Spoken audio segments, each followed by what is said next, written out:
중간에 사는 주님께 영광 돌리고자 이 자리에 나오신 여러분 진심으로 환영하고 축복합니다. 네. 여러분, 제가 늘 첫인사 할 때마다 어떻게 인사하는지 잘 들으시죠? 이 자리에 나오신 여러분이라고 말하고 있습니다. 왜 교회에 나오신 여러분이라고 말하지 않고 이 자리에 나오신이라고 말할까요?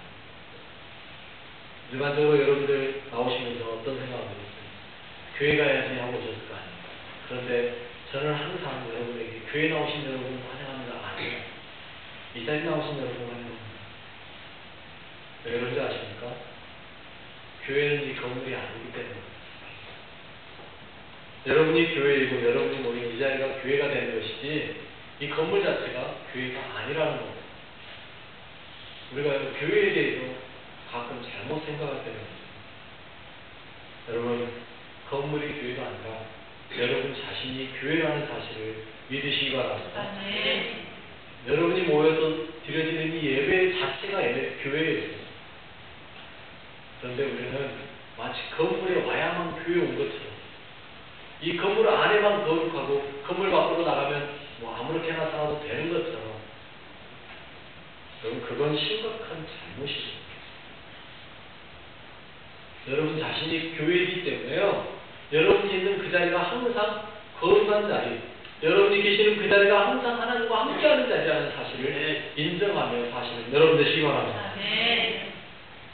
이 건물이 교회라면 문제가 있어요. 네. 이 건물이 교회라면 우리가 함부로 만질 수가 없어요. 어디에서 비가 샌다고 함부로 뜯어 고칠 수도 없는 거예요. 어떻게 교회는 하나님의 몸이라고 그랬는데 그게 망실돼요? 그럴 수 없죠. 그러나 건물이 아니라 우리의 모임 자체가 교회이기 때문에 이 건물은 예배를 위해서 우리가 잠시 사용하는 소수일 뿐이라는 거 기억하시기 바랍니다. 그래서 이 건물을 부를 때는 교회당 또는 예배당 그렇게 부르는 거예요.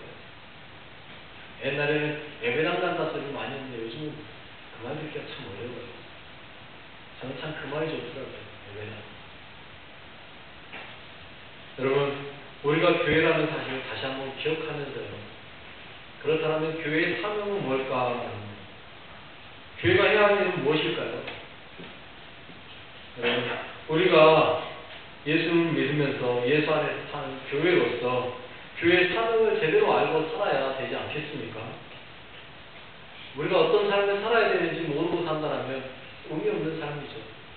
교회는 어떻게 살아야 되는지, 교회의 목적이 무엇인지 바르게 알고 살아야 되지 않겠습니까? 목적도 없이 살아간다면 그 삶처럼 허망한 삶이 어디 있습니까? 왜 사냐고 묻는데 그냥 먹고 살아요 그러면 되겠습니까? 여러분, 뭔가 의미가 있는 삶을 살아야 되지 않습니까? 제가 신대원에 들어갔을 때 저희 예배학 교수님이었던 분이 지금 서울장신대 총장님이신 문성민 목사님이라고, 그분이 그런 말씀 하시더라고요. 여러분의 삶에서 하루에 예화거리가 하나가 나오지 않는다면 그날 하루는 여러분은 삶을 산 게 아닙니다. 의미가 없다라는 거죠. 여러분 오늘 하루 삶에서 어떤 걸 의미를 주고 사시겠습니까? 어제 여러분은 어떤 의미를 주고 사셨습니까? 여러분은 정말 하나님의 교회답게 사셨습니까? 여러분의 모습이 그 자리에 있는 여러분, 그렇다면 묻겠습니다. 교회 사명은 무엇인가요?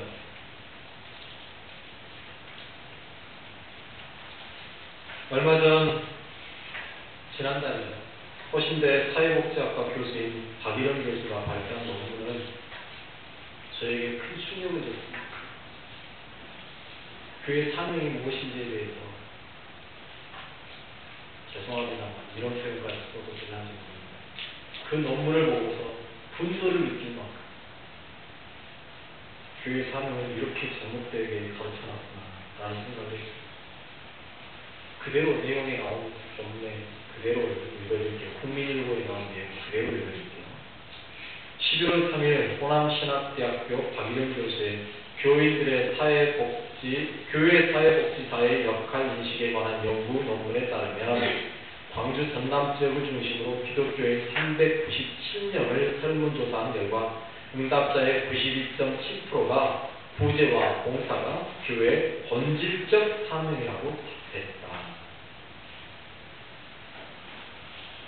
광주 전남 지역을 중심으로 기독교인들에게 물은 교회의 본질적 사명이 무엇이냐는 질문에 93% 정도가 구제와 봉사라고 대답했다. 여러분에게 다시 한번 묻고 싶습니다. 교회의 본질적인 사명이 무엇입니까? 진짜 구제와 봉사입니까? 여러분 진정 그렇다면 교회가 언제부터 자선단체가 되었습니까? 진정 그렇다면 교회가 언제부터 봉사단체가 되었습니까? 여러분 교회는요 자선단체도 아니고 봉사단체도 아닙니다. 분명하게 하시기 바랍니다. 교회의 본질이 교회의 본질적 사명이 구제와 봉사라고 한다면 교회의 굳이 교회라고 이름 붙일 이유가 없어진다는 사실. 언제부터 교회의 본질적 사명이 구제와 봉사가 되었는지, 어떻게 광주 전남 지역의 교인들의 93%는 교회의 본질적인 사명을 구제와 봉사라고 말하고 있는지 심각한 질문이 되지 않을 수가 없습니다. 모르겠습니다. 이 설문을 어떻게 조사했는지를 제가 모르기 때문에 정확하게 제가 대답해 드리기는 참 애매합니다. 그러나 여러분, 교회의 본질적인 사명을 구제와 봉사라고 여기는 분이 있다면 죄송하지만 예수 그리스도를 알지 못하는 겁니다. 그래서 제가 한번 뒤져봤습니다. 헌법책에 보니까 대한예수교장로회 통합적 신앙고백서가 있는데 거기에 교회에 대해서 이야기를 하고 있더라고요. 교회는 하고 한 6가지가 나오는데 그 중에 사명에 대한, 교회의 사명에 대한 얘기가 나오는 부분이 한 5번째치 나오는 것이 교회의 사명에 대한 설명인 것 같아서 제가 봤습니다. 이렇게 나와 있어요. 조금 길게 나오지만 한번 잘 들어보세요. 교회는 하나님으로부터 받은 임무를 수행하기 위하여 교회 안에서와 교회 밖에서 활동한다. 임무를 수행한다는 게 사명이죠. 교회 안에서는 성경이 기록된 말씀의 선포를 통하여 하나님의 창조주 되심과 역사의 주관자 되심과 예수 그리스도를 통해서만 인류의 구원이 가능하다는 것을 재확인하고 성경 연구를 통해서 하나님의 섭리를 더 자세히 알고 성내전을 통해서 그리스도 안에서 신앙의 성장을 도모한다. 그리스도인은 교회 밖에서도 그리스도인으로서의 역할을 수행해야 한다. 그리스도인은 세상의 소금과 빛의 역할을 해야 한다. 그들은 세상에 속하지 않으나 세상을 떠나서는 존재하지 않는다. 세상의 부패를 막고 하나님의 공의를 확립하여 모든 사람들이 하나님으로부터 받은 은총을 향유하도록 하며 세상 사람들의 눈이 어두워서 바른 길을 가지 못할 때 그들에게 그리스도의 빛을 비춰줌으로써 어두운 세상을 밝게 해주어야 한다. 이게 신앙으로 나오는 이야기예요. 어디에도 교회의 임무는 사회를 밝게 하기 위해서 구제와 봉사를 한다. 기록이 되어 있지 않습니다. 여러분 신앙 고백하면서 여러분들은 구제와 봉사에 전념하겠습니다 하고 신앙 고백 하셨습니까? 아니란 말이죠. 그런데 언제부터 교회가 구제와 봉사에 전념하는 단체로 변질되어 버렸는지, 어떻게 성도들의 인식은 93%가 구제와 봉사가 교회의 본질적 사명이라고 인식하고 살게 되었는지 심각하게 받아들이지 않을 수가 없더라는 거죠. 그래서 혹시 우리 성도들도 제가 볼 때는 제 성도들은 그럴 분들이 없을 거라고 봅니다. 혹시 우리 성도들도 교회의 본질적 사명을 구제와 봉사로 잘못 생각하고 착각하고 있지는 않은지 하는 생각에서 오늘 이 본문을 가지고 잠깐 말씀드려볼까 합니다. 교회의 본질적 사명은 절대로, 다시 한번 말씀드리지만 절대로 구제와 봉사가 아닙니다. 교회의 사명, 교회의 본질적인 사명은 절대 복음 선포, 복음 전파가 되어야 된다는 사실을 믿으시기 바랍니다. 기억하시기 바랍니다. 인식하고 사실. 여기에서 벗어나면요, 교회가 아닙니다. 그렇다고 해서 제가 구제와 봉사하지 말라는 이야기도 절대 아니에요. 해야 됩니다. 교회가 구제도 하고 봉사도 해야 됩니다. 하지만 본질적인 사명은 복음 전파에 있다는, 즉 구속하는 것, 구원하는 거예요. 예수 그리스도에 대한 복음, 예수 그리스도와 그 십자가, 부활을 증거하는 것, 이게 교회의 본질적 사명이에요. 여기에서 떠나서 다른 것을 생각한다? 교회가 아닌 겁니다. 교회가 이것을 포기하는 순간 교회는 교회가 아니에요. 구제와 봉사가 본질적인 사명이다? 죄송하지만 그건 교회가 아니고 자선단체거나 아니면 봉사단체일 뿐이에요. 교회 이름을 빙자하는 거죠. 언제 주님께서 너희는 구제와 봉사에 전념하라 했습니까? 예수님은 그런 말씀하신 적 없어요. 구제와 봉사는 어떻게 보면 복음을 증거하기 위한 하나의 수단이죠. 그런데 언제부터 그게 본질적 사명으로 변질되어 버렸다는 거죠. 여러분, 교회의 본질적 사명을 구제와 봉사라고 여긴다면 그거는 예수님을 다시 십자가에 못 박는 일이에요. 본질이 사라진 교회가 되는 거예요. 진짜 중요한 게 뭔지를 잊어버리는 거예요. 우리의 사명은 죽으나 사나 예수 그리스도와 십자가임을 기억하시기 바랍니다. 그래서 사도 바울은 오늘 본문에서 에베소 교회 장로들을 불러다가 이렇게 말하지 않습니까? 19절로 21절에 곧 모든 겸손과 눈물이며 그리고 유대인의 관계로 말미암아 당한 시험을 참고 주를 섬긴 것과 유익한 것은 무엇이든지 공중 앞에서나 각 집에서나 거리낌이 없이 여러분에게 전하여 가르치고 유대인과 헬라인들에게 하나님께 대한 회개와 우리 주 예수 그리스도께 대한 믿음을 증언하는 것이다. 여러분, 사도 바울이 겸손과 눈물로 관계를 쌓으면서 구제와 봉사하기 위해서 그렇게 했습니까? 아니라는 거예요. 오직 예수 그리스도, 그분의 부활과 십자가, 이걸 증거하려고 하다 보니까 관계로 당하고 시험을 받고 어려움을 당했어요. 그러나 사도 바울은 그거에 대해서 힘들어하지 않았다는 거예요. 복음을 전하는 걸 그의 사명으로 여기고 최선을 다했다는 거예요. 그것이 본질이기 때문이에요. 그래서 사도 바울은 어떻게 합니까? 예루살렘으로 올라가는데, 예루살렘에 올라가는 이유는 뭐라 그래요? 24절에 보면 이렇게까지 이야기합니다. 내가 달려갈 길과 주 예수께 받은 사명, 곧 하나님의 은혜의 복음을 증언하는 일을 마치려 하는 나의 생명조차 조금도 귀한 것으로 여기지 아니합니다. 사도 바울은 자신의 본질적 사명을 하나님의 은혜의 복음을 증언하는 일을 마칠 것이라고 이야기합니다. 그걸 위해서 자기의 생명까지도 내어놓겠다고 이야기합니다. 왜요? 그게 우리 교회의 본질적인 사명입니다. 여러분, 그는요, 그의 주어진 사명을 감당하기 위해서 죽을 줄 아는, 거기 가면 죽을 수도 있는 그 자리임에도 불구하고 담대하게 나아가고 있는 거예요. 사도 바울은 자신에게 주어진 사명을 감당하는 그 자리를 찾아가는 죽음을 무릅쓰고 자신의 생명조차 귀하지 않은 것으로 여기고, 왜요? 그게 본질이고 그게 상이기 때문에 오직 예수 그리스도의 복음이라는 것, 다시 말씀드리면 오직 그리스도의 십자가와 부활이라는 것. 여러분, 그게 우리 교회의 본질적인 사명입니다.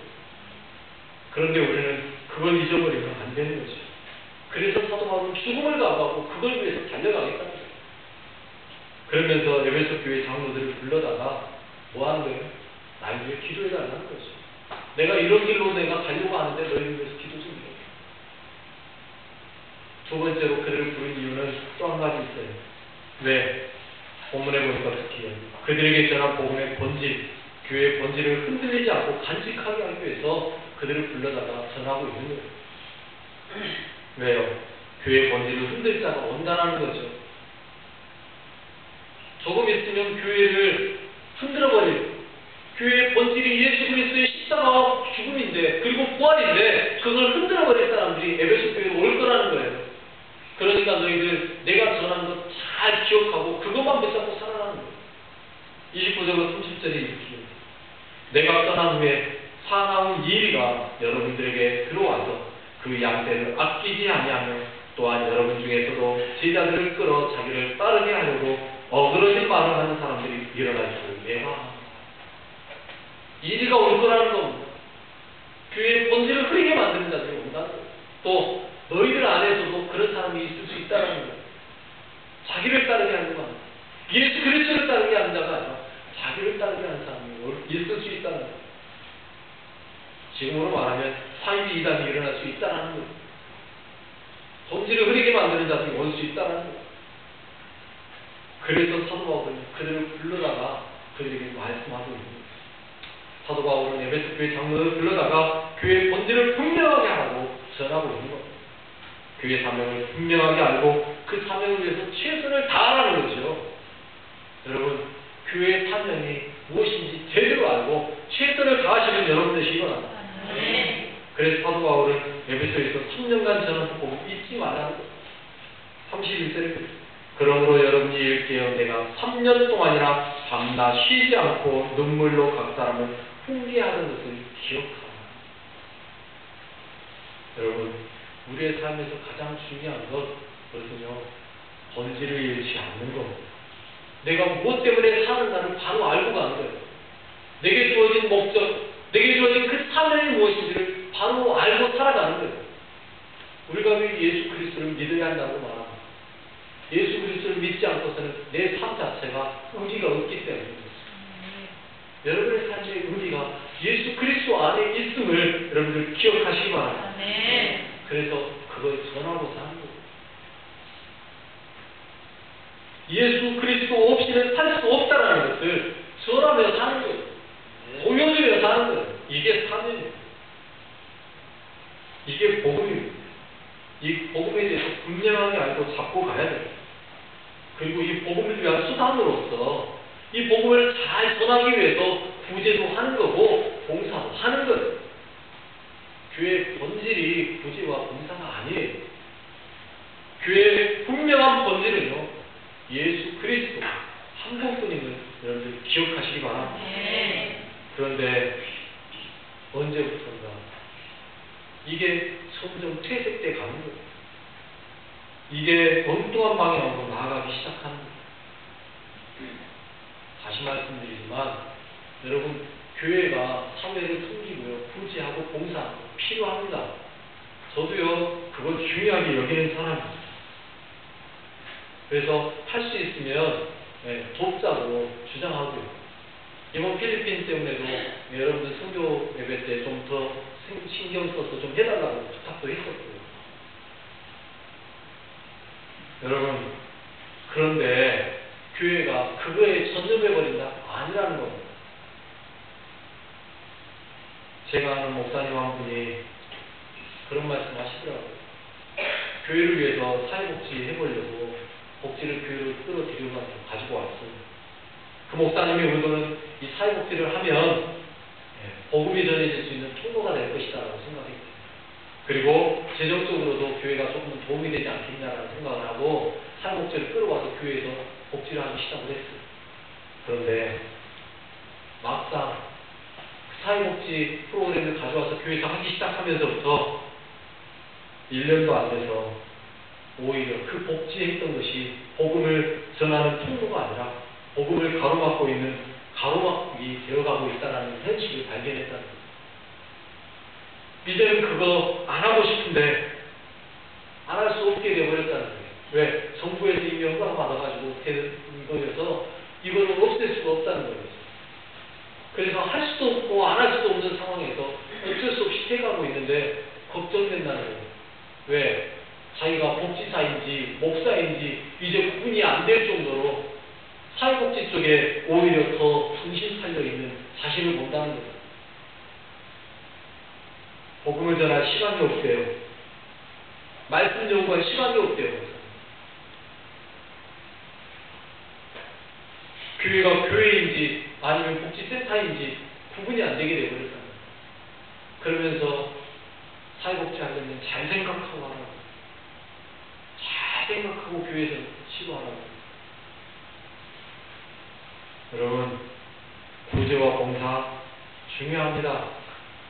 해야 됩니다.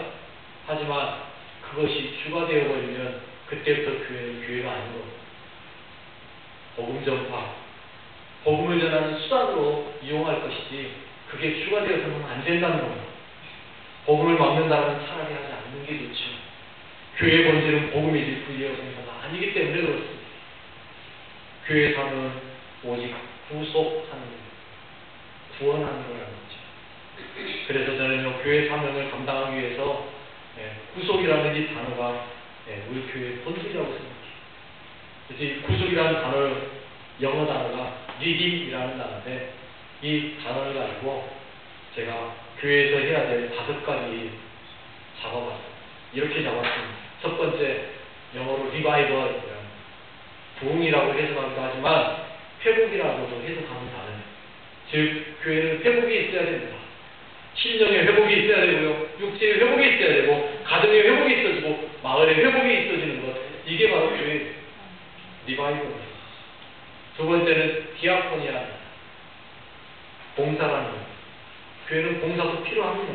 지역을 섬기는 봉사도 해야 되고요, 교회를 섬기는 봉사도 해야 되고요, 이웃을 섬기는 봉사도 있어야 합니다. 세 번째로는 에듀케이션, 교육이라는 거죠. 교회가 교육하지 않으면 안 됩니다. 성경을 가르치고 신앙을 가르치고 믿음을 가르치는 것 있어야 됩니다. 교육해야 합니다. 네 번째는 에클레시아. 에클레시아라는 말을 원래는 교회라는 말인데 저는 이 말을 예배라고 말하고 싶어요. 교회가 예배가 없으면 교회라고 할 수 없잖아요. 교회라고 모임하는 그 자체는 그 안에 뭐가 있어야 돼요? 예배가 있어요. 여러분이 교회라고 말하는데 여러분의 삶 속에 예배가 없으면 여러분 교회가 아닌 거예요. 예배가 필요해요. 교회는 예배를 드리는 공동체이며 살리는 예배가 있어야지만 또 하나님의 임재가 있어야만이 진정한 교회라고 말할 수 있습니다. 마지막 5번째는 미션입니다. 선교라는 것입니다. 교회에 복음을 전하는 선교가 없다면 교회가 아닙니다. 이 나라에 선교하고 세계에 선교하고 세계를 품고 기도하는 것, 이게 교회의 본질입니다. 5가지. 그런데 이 5가지가 합해져서 뭐가 돼야 된다고요? 구속이라고, 구원하는, 믿음이 있어야 돼요. 구원이 없이는 교회가 본질을 감당했다고 말할 수 있습니다. 이 5가지 중에 하나에 전념해서도 안 돼요. 5가지가 함께 가야 돼요. 그러기에 해서 교회를 바로 세워나가는 겁니다. 교회는 건물이 아닙니다. 교회는 우리 자신이고요. 우리의 모임 자체가 교회입니다. 그러기 위해서 다른 것으로 본질 삼으면 안 됩니다. 우리의 본질적 사명은 오직 복음이라는 거예요. 다른 사람을 살리는 구속의 사역입니다. 그 수단으로 구제도 있고 봉사도 하는 거고. 온전히 우리는 예배드리는 공동체, 하나님의 복음을 전하는 선교하는 공동체, 이게 진정한 예배, 진정한 교회라는 사실 기억하시고 온전히 주님의 뜻을 쫓아 사시는 여러분 되시기 바라겠습니다. 끝내기 전에 영상 하나 잠깐 보여드릴게요. 교회가 무엇인지에 대해서 설명을 잘